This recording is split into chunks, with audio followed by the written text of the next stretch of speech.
Opening पे आके कर रहे हैं सिर्फ चिल। क्या इंडिया के बाबर आजम बन गए हैं शुभमन गिल? भाई चिल तो करेंगे ही ना। जब अप्रोच ही वही पकड़ी हुई है बाबर आजम वाली, तो वहां पे उनको जल्दबाजी होगी भी क्या? आएंगे, टिकेंगे, आराम से खेलेंगे। क्या फर्क पड़ता है? हमारे यशस्वी की सेंचुरी बन रही है, नहीं बन रही है, नहीं बन रही। अभिषेक शर्मा जो ओपनर है वो नहीं आ रहा है, क्या हो गया? लेकिन तुम हेटर हो, है? तुम हेटर हो शुभमन गिल के। मैं... तुम जान के ऐसा कर रहे हो, तुम फूट पड़वाना चाहते हो टीम इंडिया के अंदर। शुभमन गिल और अभिषेक शर्मा दोनों दोस्त हैं, दोनों साथ में खेलते आए हैं, दोनों को युवराज सिंह ने मेंटोर करा है, लेकिन तुम फूट पड़वाना चाहते हो। तुम गंदी मीडिया। अच्छा, आप अच्छी मीडिया हो। किसने लिख के दिया ये वाला थंबनेल वेरी गुड कि इंडिया के बाबर आजम है शुभमन गिल है? जब आप अपने काम ही ऐसे करोगे यार। हम रोहित शर्मा के फैन हैं। ओह अच्छा, रोहित शर्मा मैं फैन रोहित शर्मा का। यो तो भाई, लेकिन भाई क्या क्या करना क्या है शुभमन गिल यार? Shubman Gill captaincy, what is this captaincy bro? मुझे लगता है देखो, अब ये आखिरी कैप्टेंसी थी जो शुभमन गिल को मिली थी। जैसे शिखर धवन को मिली थी पिछले जिम्बाब्वे टूर पे, और फिर केएल राहुल के आती वो चली गई थी, और उसके बाद से केएल राहुल को भी कभी नहीं मिली। तो यही होने, अब केएल राहुल तो भाई सीन से ही गायब हो गए। हालांकि सुनने में आ रहा था कि केएल राहुल अगर ये इंडिया श्रीलंका का जो टूर हो रहा है, हाँ। इसके अंदर ओडीआईज के अंदर अगर सीनियर हमारे नहीं खेलते हैं, हाँ। तो फिर हो सकता है केएल राहुल को ओडीआई कैप्टन बना दें, ऐसा सुनने में आ रहा है। अभी सूत्रों के हवाले से कुछ कुछ खबरें आती रहती हैं। मैं जब पुख्ता हो जाए तब आपके पास लेके आए। हाँ, लेकिन यार केएल राहुल, लेकिन अब तो केएल राहुल के बारे में T20 कह रहा हूं, 2023 वर्ल्ड कप जो उसमें केएल राहुल ने इतना बढ़िया खेला, उसके बाद वो गायब हो गए यार, मार्केट से ही गायब हो गए यार। तो T20 की तरफ आ गई ना अप्रोच सारी की सारी, तो इस चक्कर में तो गायब हो गए। T20 प्लान्स में नहीं है केएल राहुल, बिल्कुल भी नहीं। मौका दिया गया था उन्हें 2022 के अंदर। हाँ। 2020 गेम्स को 18-18 का करा दिया था इन्होंने। नहीं, 18-20 का ही कराया था। दूसरों के लिए तो 20 का ही है ना, इनके लिए 18 रह गया था। इनके लिए 18 था। आते थे 2 ओवर वेस्ट करते थे और आउट होके चले जाते थे 0 पे, और यही शुभमन गिल कर रहे हैं यार। पहला जो अभी इंडिया वर्सेस जिम्बाब्वे की सीरीज में पहला T20 मुकाबला था, पहले ही मैच में 29 बॉलों में 31 रन मारे, 106 के स्ट्राइक रेट पे। ये बंदा ऑल्दो चलो पहले T20 की उसमें तो चलो सबने ऐसे करा ली थी अपनी। पहला मैच हार गई थी इंडिया, हाँ। वेकअप कॉल था सबके लिए, हाँ। लेकिन उसमें भी शुभमन गिल जितवा सकते थे, मैं तो ये मानता हूं यार। 116 रन है, हाँ। और जब आपने 31 रन मार लिए हैं और आप कप्तान हो और एक साइड पे आप टिके हुए हो, सामने वाले जा रहे हो, और आपका तो स्टाइल ही वही है टक टक करके खेलना, और आपको तो मतलब बॉलें ज्यादा थी, रन कम बनाने थे। तो सर यही तो डिफरेंस है, आपको किंग बनने में वक्त लगता है। अभी प्रिंस इसीलिए है ये किंग वाले वो काम जो होते हैं ना, उसमें वो बंदे टिक के कर जाते हैं। वो 2 मिनट नीचे घुटनों पे आके बैठते हैं, खुद को समझाते हैं, मोटिवेट करते हैं कि मैं विराट कोहली हूं, मैं कर सकता हूं। लेकिन अभी शुभमन गिल वहां पहुंचे नहीं ना। ओहो, ये दिक्कत आ रही है। तो शुभमन गिल इस वजह से वहां थोड़ा अटक रहे हैं। और दूसरी, और अगर हम कंपैरिजन कर ही रहे हैं, फिर आ जाते हैं जरा पाकिस्तान वर्सेस यूएसए में, फिर आ जाते हैं पाकिस्तान वर्सेस इंडिया में। तो वहां पर भी बाबर आजम, देखिए जिस तरीके की न्यूयॉर्क में पिचेस मिली थी,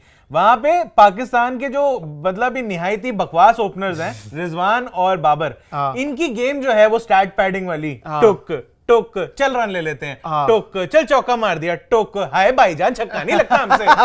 ओ बहुत लंबी बाउंड्री है भाईजान, छक्के नहीं लगते हमसे, ऐसे नहीं जाया जाएगा। तो फिर इनके लिए भी वो टेलर मेड थी सिचुएशन, जितनी भी थी वो जो पिचेस थी, 120 तो बनते ही बनते थे। टक टक करके रन बॉल जो इनकी गेम है 100 के स्ट्राइक रेट वाली, उसके हिसाब से गेम बन जाती, लेकिन ना उन्होंने बनाई ना इन्होंने बनाई। लो देखो, ये आपको आ गई पहली सिमिलरिटी सामने। तो अब बात कर लेते हैं सेकंड T20 के बारे में, जहां अपने लेजेंडरी शुभमन गिल भाई ने 4 बॉलें लेके पूरे 2 रन मारे। बहुत ज्यादा बना दिए भाई। अब तुम ये बोलोगे कि भाई अगला बंदा अगर 50 के स्ट्राइक रेट पे खेलना चाह रहा है, तो भाई वो टेस्ट क्रिकेट की प्रैक्टिस कर रहा है ना। कल को टेस्ट क्रिकेट में अच्छा नहीं करेगा, तुम बोलोगे यही बंदा T20 बहुत ज्यादा खेल रहा था। तो टेस्ट की प्रैक्टिस T20 के मुकाबले में क्यों कर रहा है भाई? टेस्ट की प्रैक्टिस आप घर पे जाके करो अपने। तुम लेजेंड हो नहीं हो ना। तो जब लेजेंडरी प्लेयर बनोगे तब तुम्हें समझ में आएगा शुभमन गिल ऐसा क्यों कर रहा है, वरना तुम हेटर हो।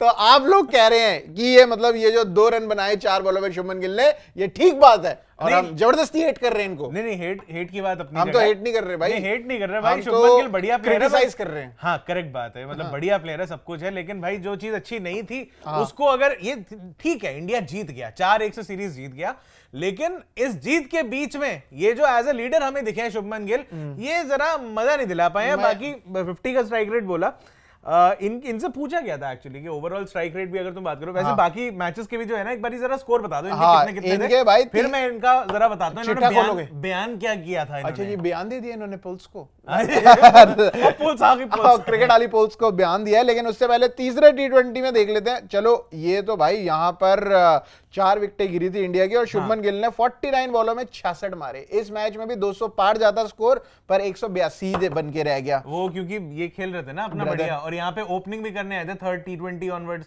अभिषेक शर्मा को वन डाउन भेजा था, यशस्वी जायसवाल की एंट्री हुई थी ओपनिंग पे, तो ये भी हुआ था। 130 के स्ट्राइक रेट पे इन्होंने रन मारे थे, बहुत ज्यादा होते हैं। उसके बाद तो और स्ट्राइक रेट भाई मतलब धुएं खोल दिए। 148 की स्ट्राइक रेट से 39 पे 58।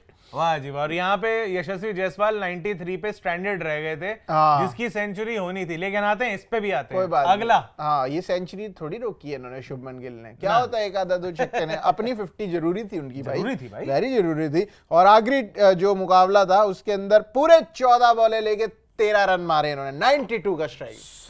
14 बॉलों में 13 मारे। अब मेरे को लग रहा था 13 पे 14, मैं तो 100 पार हो गया। My God, what an achievement. Wow wow जी वाओ। तो लेकिन अब जरा स्ट्राइक रेट की अगर बातें हो ही रही हैं, तो ये कहते हैं तो मेरे I think the captaincy brings out the best from me, best in me. Oh अच्छा, तो ये इनका बेस्ट था, ये देखा मैंने। जिम्बाब्वे के आगे इनका ये बेस्ट निकल रहा है। अदरवाइज मतलब इनके बयान जो है ना, एक से एक निकल रहे हैं। हाँ जी। उसके बाद इन्होंने बोला बाद में कि भाई वन थिंग, हाँ ये तो मैंने बताया कि कॉन्फिडेंस जो है इन्होंने दिखाया प्लेयर्स में, और बड़ा इनको खुद भी आया। हाँ जी, बड़ा वो कप्तान साहब है ना, तो ऐसे कर रहे हैं, ये कॉन्फिडेंस दिखा रहे हैं। हाँ जी, आएगी। और क्या इनका स्ट्राइक रेट के बारे में जब हल्का सवाल हुआ, तो उन्होंने कहा कि देखिए the wickets were a little challenging for the first 5-6 overs and the ball always did something in the power play, so we tried to lose a few wickets upfront and then capitalize later. अच्छा, तो आप कह रहे थे कि ये basically अब अगर किसी को ट्रांसलेशन चाहिए, इसका ट्रांसलेशन मैं नहीं कर रहा हूँ, लेकिन आपको बताता हूँ, जस्ट इन्होंने पिच पे ब्लेम डाल दिया है क्या मेरी गलती नहीं है, पिच गंदी थी। हेलो, एक और आपको बताता हूं मैं। अब आप सिमिलैरिटी, अब आप क्या, हम और आप क्या कर रहे हैं बैठ के, सिमिलैरिटियां निकाल रहे हैं। देखिए इंडिया का बाबर आजम है, जब मतलब पाकिस्तान बाहर हो गया था वर्ल्ड कप से, अभी टी20 वर्ल्ड कप जो है, और जब बाबर आजम प्रेस कॉन्फ्रेंस पे आए थे, तो सबने क्रिटिसाइज करा कि टीम ने ये नहीं करा, टीम ने वो नहीं करा, बाबर ये बाबर वो। और अचानक से एक जो है उनके जर्नलिस्ट कोई बोलते हैं कि Babar the pitch were not good in New York, और ये और ऐसे अच्छा नहीं था, वैसे अच्छा नहीं था। उन्होंने पता क्या कहा, शुक्र है कोई तो बोल रहा है इस बारे में, कि कोई तो बोल रहा है कि पिच खराब थी। मतलब वो कप्तान खुद ढूंढ रहा था कि कोई तो बहाना दे दो यार, मतलब कि एक बार मैं ब्लेम तो ठोक दूं पिच के ऊपर, कि हमारी टीम की गलती नहीं थी, उनकी गलती नहीं थी भाई, पिच गंदी थी। तो यहाँ पे अगर अभी तो जीत गए, चलो ठीक है ना, जिम्बाब्वे से एक मैच हार गए, लेकिन बाकी 4 जीत गए। यही अगर 3-2 हो जाता, इंडिया हार जाती, कुछ हो जाता, फिर ये इनका सेम बयान जो उठ के आया होता ना हेडलाइन बन के, पिच खराब थी, ये ठीक थे, पिच खराब थी और सारे प्लेयरों की गलती है। हाँ। इसमें मेरी गलती नहीं है, तो हम एज अ टीम आ रहे हैं। तो इनके मतलब स्ट्राइक रेट के ऊपर तो इस तरीके से आ गया कि जी पिच खराब थी, और बाकी स्ट्राइक रेट इनका जो चल रहा है वो भी जरा देख लेते हैं भाई। बेहतरीन स्ट्राइक रेट है जी। इस पूरे सीरीज के अंदर जितने भी बैट्समैन थे उनके जरा स्ट्राइक रेट हम नजर डाल रहे हैं थोड़ी सी। टॉप कर रहे हैं रिंकू सिंह जी। रिंकू सिंह का स्ट्राइक रेट रहा 176 का, ज्यादा गेम नहीं खेले, ज्यादा मतलब खेलने का मौका भी नहीं मिला कि बैटिंग आने का, लेकिन जो भी रहा उनका इंटेंट दिखता है कि भाई 176 से ऊपर का स्ट्राइक रेट है। उनका मौका ही तब आता था 18 ओवर के बाद, तो बंदा तो मारेगा ही वो, और मारा भी कर रहा था बढ़िया। उसके बाद आते हैं अभिषेक शर्मा पे। अभिषेक शर्मा की पहले 2 मैचों के अंदर जो बढ़िया, मतलब एक तो 0 रहा उनका, उसके बाद 100 रहा, उसके बाद फिर यार मतलब उनको मौका वन डाउन कर दिया, बंदे का कॉन्फिडेंस हिलता है, जो भी हिलता है, बट ये जो बंदा जहां ठीक कर रहा था उसको हिलाने की जरूरत नहीं थी। लेकिन ये भी चलो छोड़ दो।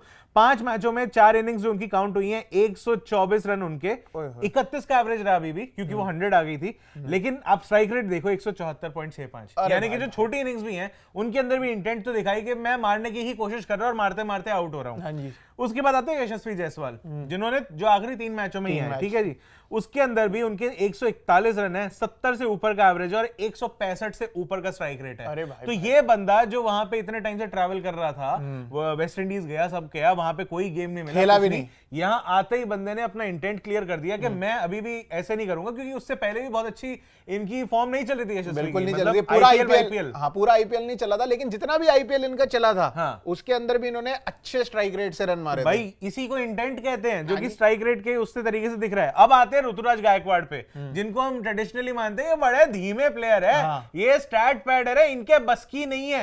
है तो जी, ये ऋतुराज ने इस बार दिखा दिया कि वो स्टैट पैडर नहीं है। 48 पे छक्का मारे थे, 49 पे। ऋतुराज की खासियत ये रही है इस पूरी सीरीज के अंदर कि भाई जब भी ये खेलने आ रहे थे, अगर शुरू में स्लो भी थे तो बाद में उसको मतलब कैपिटलाइज कर रहे थे और कॉम्पनसेट कर रहे थे तेज खेल के, कि भाई वो अपने आप 150 से ऊपर पहुंच जाए जैसे मर्जी करके। और वो बता रहा है यहाँ पे स्ट्राइक रेट उनका 158 से ऊपर का स्ट्राइक रेट है।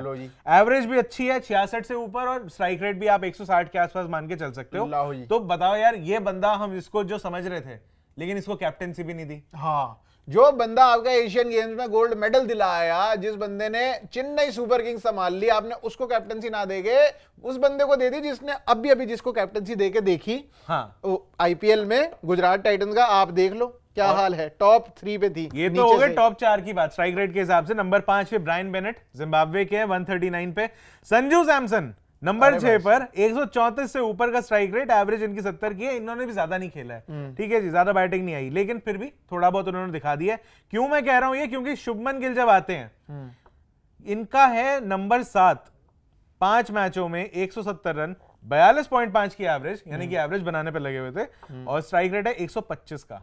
मतलब अगर आप 6-6 बैट्समैन लगाओ दोनों टीमों में से, तो 12 में से तो ये 7वें पे आ रहे हैं। हाँ, और उसमें से भी जिम्बाब्वे के बंदे हैं, बाकी नीचे तो बीच में, हाँ नीचे आगे जिम्बाब्वे के ही बंदे हैं सारे। लो जी, अब बचा क्या यार आपके पास? क्लाइव मडांडे, डायन मायर्स और सिकंदर रजा, मारू मामी और मदवीरे, ये सारे लोग हैं। इनके नीचे हैं ही सारे जिम्बाब्वे वाले यार, जितने भी इंडिया वाले थे वो तो सारे ऊपर निकल गए आपके। तो अब ऐसा अगर आप करोगे तो हम आपको पिच खराब होगी। देखा, मैं कह रहा हूँ बाबर है, पिच खराब होगी।